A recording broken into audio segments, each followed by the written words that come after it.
The First Battle of Newtonia was fought on September 30th, 1862, in Newton County, Missouri.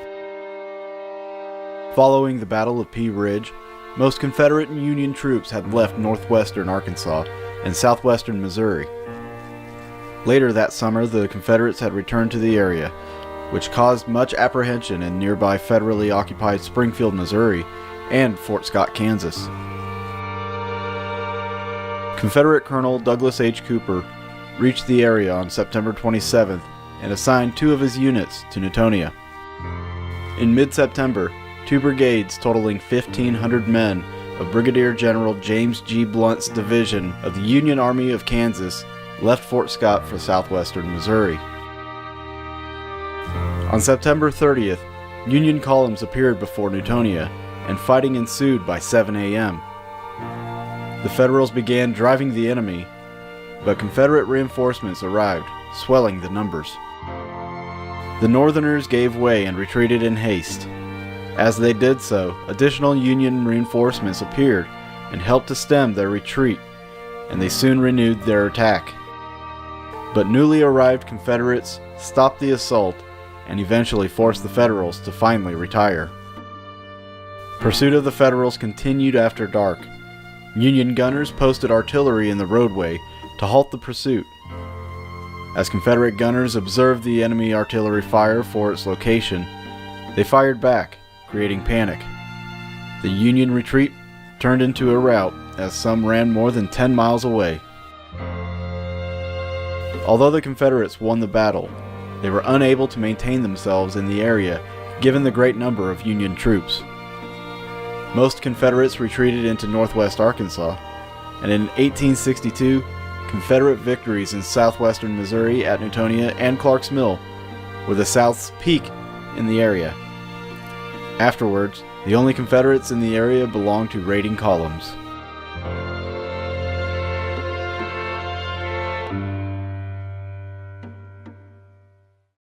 The Second Battle of Newtonia was fought on October 28th of 1864. Major General Sterling Price's Confederate cavalry force was in full retreat following its expedition into Missouri. On October 28th of 1864, it stopped to rest about 2 miles south of Newtonia, Missouri. At about 3 p.m., Major General James Blunt's Union cavalrymen spotted the rear of Price's supply train entering the woods south of town on the Cassville Road. With the support of the 15th Kansas Cavalry, McLean's Colorado Light Artillery opened fire on the rebels.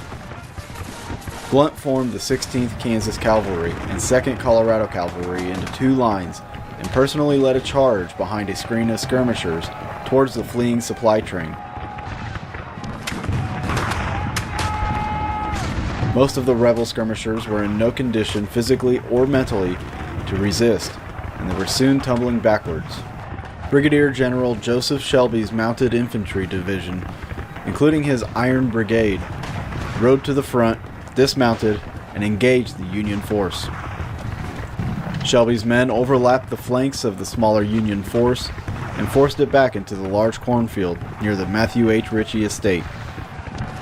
The fighting raged until Federal cannon fire and reinforcements finally caused the Confederates to retreat at nightfall. Shelby had accomplished his mission in holding up the Union pursuers. By morning, Price had retreated across the desolate prairie towards the Indian Territory. Despite the duration and ferocity of the firefight, casualties were rather light, 400 for the Federals versus 250 for the Confederates. Today, most of the battlefield is in private hands. 20 acres plus the Ritchie Mansion are owned by the Newtonia Battlefield Preservation Society. The Matthew H. Ritchie-owned property saw 3 separate skirmishes, as the mansion and stone barn served as hospitals for both the Union and Confederate soldiers. In one room of the mansion, the floor was painted black to cover up all of the bloodstains from the surgeries. The home was so close to the action that the brick walls were marred by bullets and even damaged by cannon fire. Next to the home is a small cemetery containing the Ritchie family members, but this is not the site of our investigation. Just a short distance away is a cemetery tucked out of sight. Those who were laid to rest here vary from Civil War era to modern times. Crosses mark the grave sites of unknown soldiers, while one grave stands above the rest. The tomb of Robert Christian lies near the edge of the woods and is the only one with a plaque.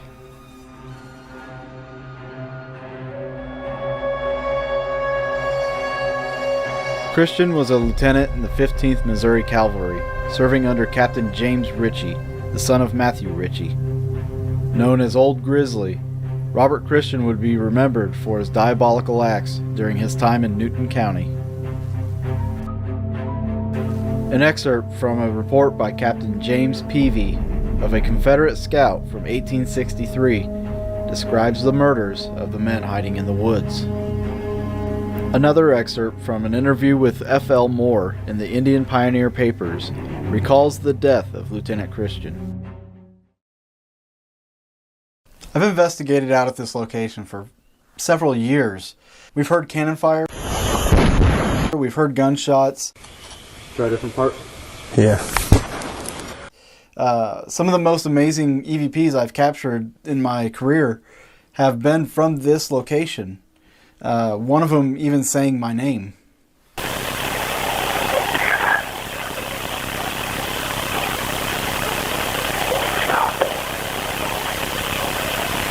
So we came back to this location to try to establish further communication with whatever may be here or whoever may be here. We've gotten some names that we can go with over the years. And we just want to roll with that. Also, we want to make contact with perhaps somebody that might know who Robert Christian is. All right, guys, so we're here at the Newtonia Cemetery.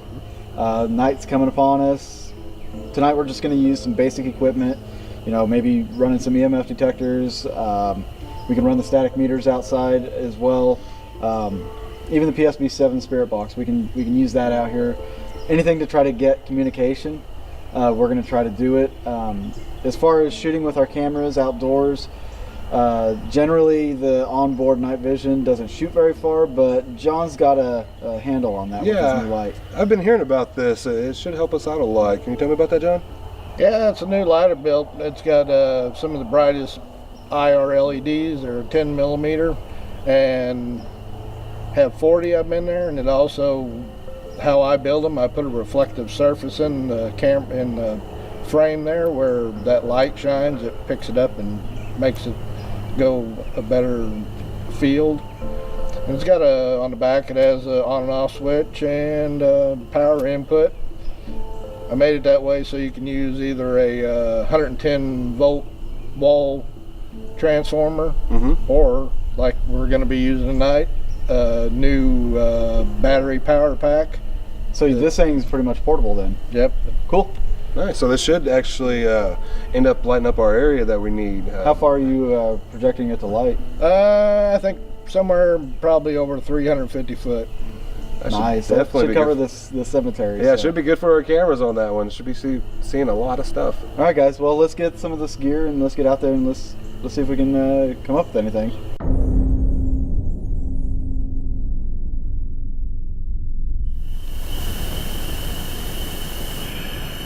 If there's any soldiers with us, can you tell us how difficult it was for you to fight against your brothers? You know, even though they were from the north or south, whatever you were. It must have been really hard when you left to go join the militia or the cavalry or whatever, to leave your whole family behind, going places and knowing probably that you won't come back at all. Now, I noticed we have some unknown graves. It's a shame no one knew your name. If you are here with us, can you tell us your name, please?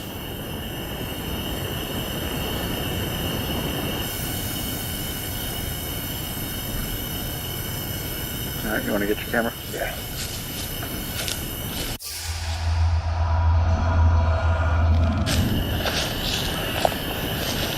If there's any spirits here at all, can you come over here by us where that green light is and touch it, and it'll go from green to yellow. It'll go all the way up to red. It will not harm you at all. It's just a device that picks up your magnetic field, and it will tell us that you're here with us, if you would please.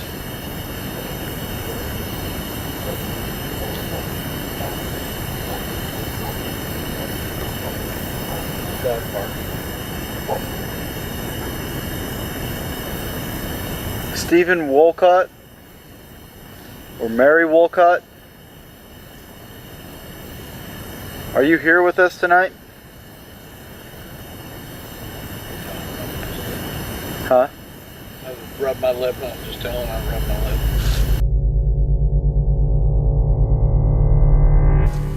If there's anybody else here who could hear my voice, we want you to come over here and talk to us a little bit. I just set this gray box on top of this stone here. If you're wanting to communicate with us, move that box off the stone, knock it off of there. Or just come and say hi.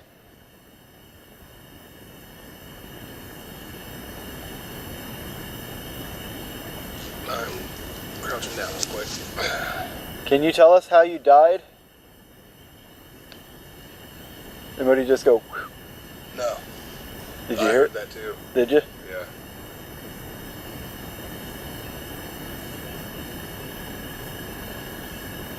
How did you die?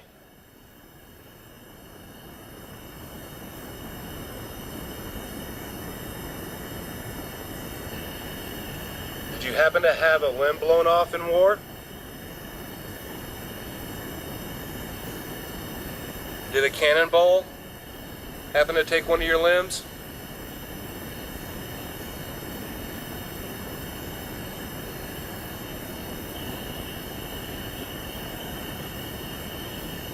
Did you have surgery over at the Ritchie place?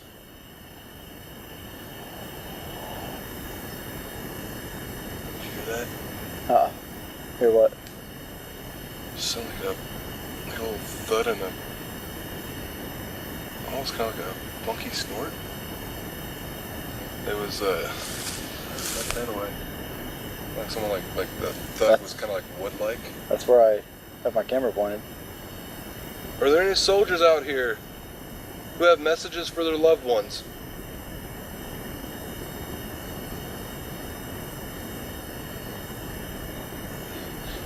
It smells burnt. Yeah, I was about to say I just got a whiff of something, but maybe the wind bringing it in. Yeah, it's definitely the wind bringing it in, but I just got like a quick burnt smell.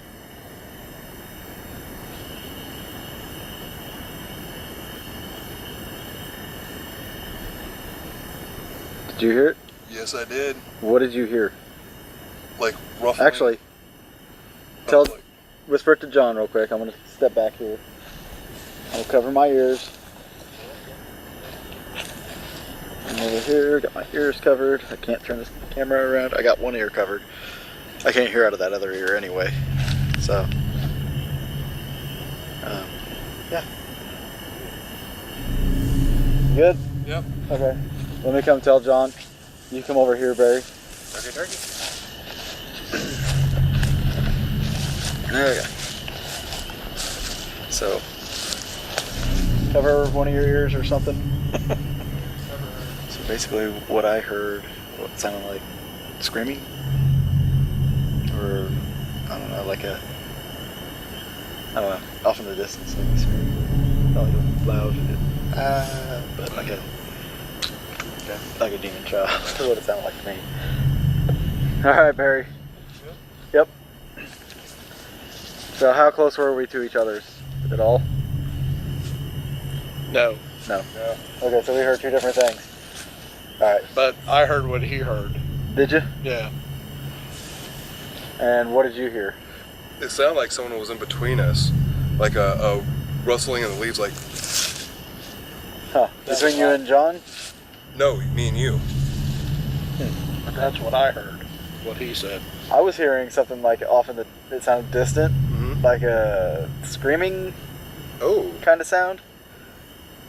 No, I didn't hear that. Like it was lasting for quite a while. That's why I kind of looked at you and I saw you kind of look up. I'm like, okay, you heard it.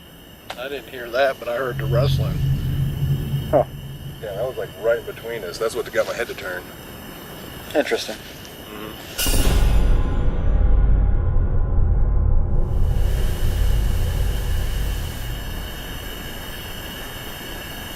Let's do a spirit box session on Robert Christian's grave. Yeah, let's do that. In the latter stages of the Civil War, the Missouri-Arkansas region was truly neighbor versus neighbor and became a vicious, no-holds-barred struggle. Little mercy was shown for the foes or their families and supporters. Although held in high regard by his superiors, Confederate soldiers seen Lieutenant Robert Christian differently. A line from a correspondent wrote, "On the border both in Arkansas and Missouri, they're murdering every southern man going north or south. West of Cassville, the first lieutenant by the name of Robert Christian committed one of the most cold-blooded murders I'd ever heard of. 4 men had gone into the bush, fearing that if they remained at home, they'd be murdered. Asa Chilcutt had taken sick and sent for Dr. Harris, a southern man. As soon as the doctor came, Christian and his militia came suddenly upon their camp. 1 man escaped while the others were captured. Asa, the sick man, was shot to death while laying down, unable to move. He was shot 6 or 7 times by Christian himself. They marched the others to the ridge, and not heeding their age or prayers for mercy, executed them with multiple shots to the head and body." The correspondent went on to describe the heartless execution of several elderly and harmless civilians by Christian's men. He concluded his report to his commander by saying, "I have given you the above narrative of Christian's acts at the request of the public living in that section. They look to you as the avenger of their wrongs." During the Second Battle of Newtonia, Shelby's men attacked the garrison and scattered the unit, all except Christian. According to the official report, they only succeeded in overtaking and killing the commanding officer, who was noted for his bloodthirsty brutality. This was code language for the fact that Christian was actually executed as just retribution for his misdeeds. Local legends report that Christian was shot to death by a lone rider named Samuel Moore, whose father was murdered by Christian. This report then claims that his body was dragged through the streets of Newtonia, while another states that he was also scalped. We're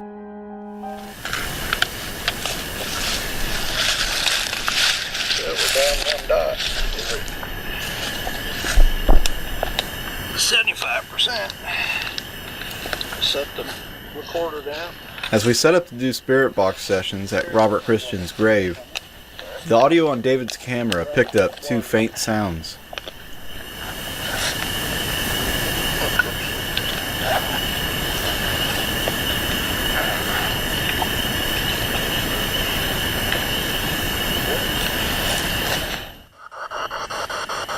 Robert Christian,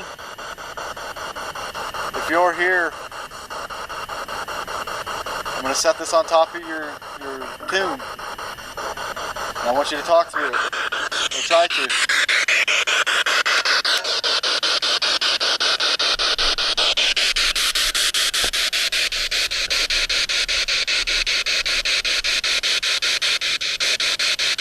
Robert, if you can hear my voice, can you come say hello?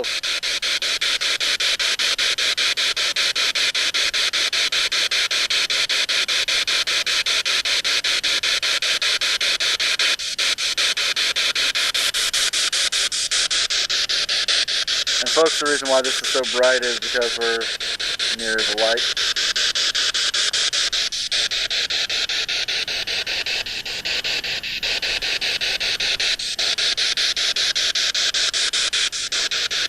Through that device, can you tell us whether you're from the Confederate or Union?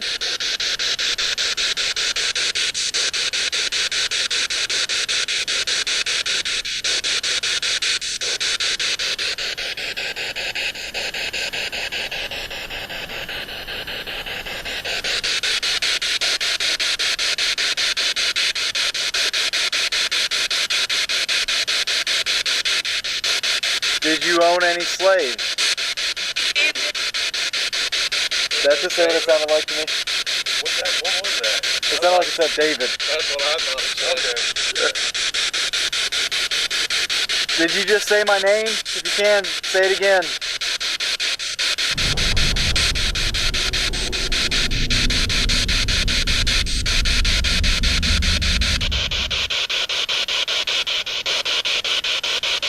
What is your name? That was the same voice. Yeah, same voice.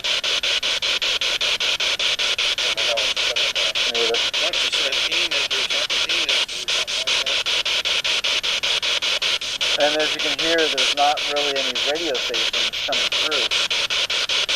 So, unless that's just the one that is. Can you tell me one of these other guys' names? It's unclear if we made any contact with the spirits at the cemetery. As far as the location, we wanted to remind our viewers to always be respectful and help preserve our haunting history.